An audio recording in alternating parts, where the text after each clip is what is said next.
Good morning, everybody. I hope and pray that everyone out there is doing well this morning. I hope everyone has a wonderful 4th of July today as well.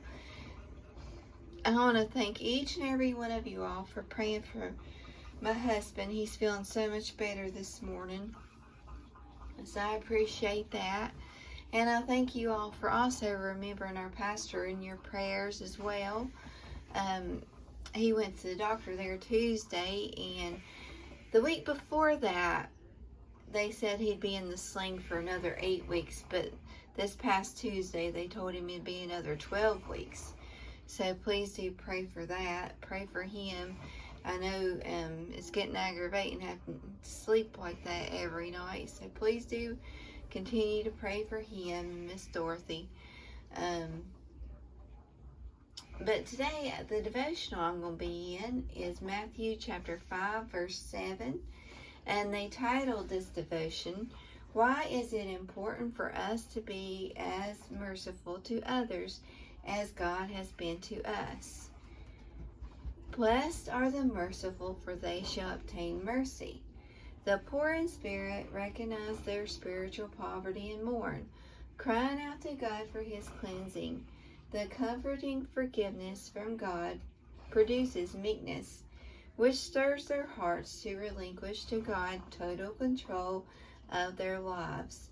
A true hunger and a passion for God's righteousness begins to grip their hearts, and they slowly grow in godliness and, like God, become merciful towards others. The attitude of those who live in God's kingdom is not self-serving, harsh, or cruel. It is merciful, full of mercy. It hurts when those who hurt.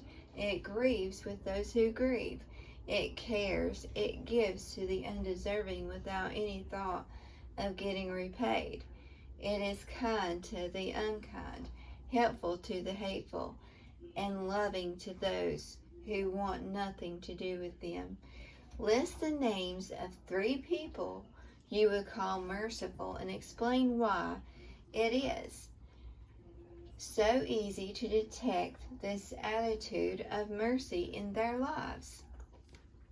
Now you can go ahead and list that down below if you would like. Mercy is an attitude of the soul, which when moved by pity is willing to get its hands dirty by helping others who are in trouble. It is more than just caring. It actually does something to help. 2 Corinthians 1 verses 3 and 4 shows us how God comforts us so when we can comfort others. When difficulty, tribulations have you face that will prepare you to help comfort someone else who is facing some kind of trial. How did God comfort you? So you can list that below. Mercy was not common in Galilee during the life of Christ. Most righteous leaders were proud, self-righteous, and looked down on all who were not just like them. Jesus was a perfect role model of mercy. He was merciful to those who others would throw away. He picked up children and touched lepers. He reached out to prostitutes, greedy taxpayers, ignorant religious leaders, and unbelievers. He offered forgiveness to those who crucified him. Jesus was merciful. Jesus is merciful from memory. See if you can describe 3 situations from the Gospels which Jesus chose to be merciful to who did not deserve his mercy. So you list those below. Now, all of us have to deal with picky people or prickly people from time to time. They could be friends, family, co-workers, or roommates. Is there anyone whom you refuse to forgive? Is there anyone that you are normally harsh or cruel to? Can you think of anyone that you look down on? Is there anyone in your life that you refuse to be merciful to? God promises mercy to the merciful.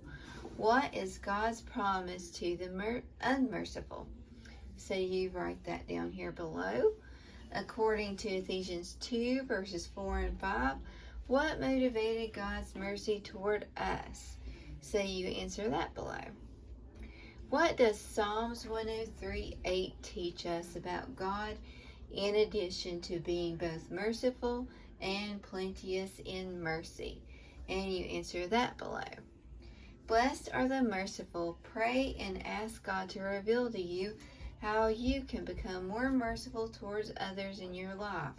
Can you strive to be as merciful to others as God has been to you? It is of the Lord's mercies that we are not consumed, because his compassions fail not. They are new every morning. Great is thy faithfulness. Lamentations 3, verses 22 and 23.